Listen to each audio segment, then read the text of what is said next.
بسم اللہ الرحمن الرحیم۔ سب سے زیادہ پوچھا جانے والا سوال ہے، انسان کا مقصد کیا ہے؟ انسان ہمیشہ جاننا چاہتا ہے کہ وہ اس دنیا میں کیوں آیا اور کیا کام ہے جسے وہ مکمل کرنے آیا ہے۔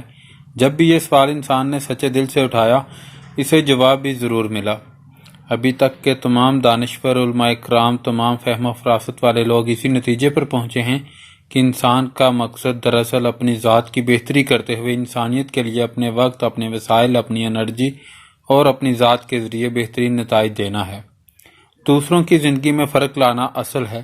اگر ایک انسان اس دنیا میں آیا اور اس کی زندگی سے دنیا میں کوئی تبدیلی نہیں آئی تو وہ زندہ نہیں رہا۔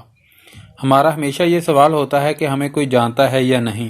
ہم یہ سوال کیوں نہیں اٹھاتے کہ کیا ہم خود کو جانتے ہیں یا نہیں؟ حقیقت یہ ہے کہ ہماری زندگی کی سب سے بڑی دریافت ہماری اپنی ذات کی دریافت ہے۔ اگر ہم خود کو دریافت کرتے ہیں تو ہم یہ جانتے ہیں کہ ہم ہیں کون، ہم آئے کیوں، ہمارا کام کیا ہے، ہمارا کردار کیا ہے۔ یہ دنیا ہمارے بغیر ادھوری تھی، لیکن ہم اپنا کردار ادا کر کے نہیں جائیں گے تو ادھوری رہے گی۔ قدرت کبھی انتظار نہیں کرتی، قدرت اپنا ایک بندہ بھیجتی ہے، اسے کام دیتی ہے، وہ اس کام کو کرتا ہے اور پھر اس دنیا سے چلا جاتا ہے۔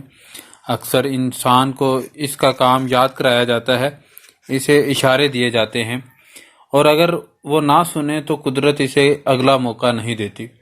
قدرت آرام سے ایک آواز لگاتی ہے، نیکسٹ، اور وہ فرد اپنی میعاد پوری کر کے چلا جاتا ہے اور اگلا آدمی آ جاتا ہے۔ المیہ یہ ہے کہ جیسے انسان آتے ہیں ویسے ہی انسان چلے جاتے ہیں۔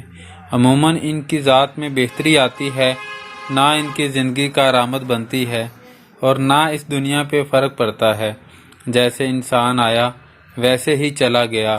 یاد رکھیے، اس زندگی سے حاصل کچھ بھی نہیں ہوا، اس لیے زندگی کا مقصد با مقصد زندگی ہے۔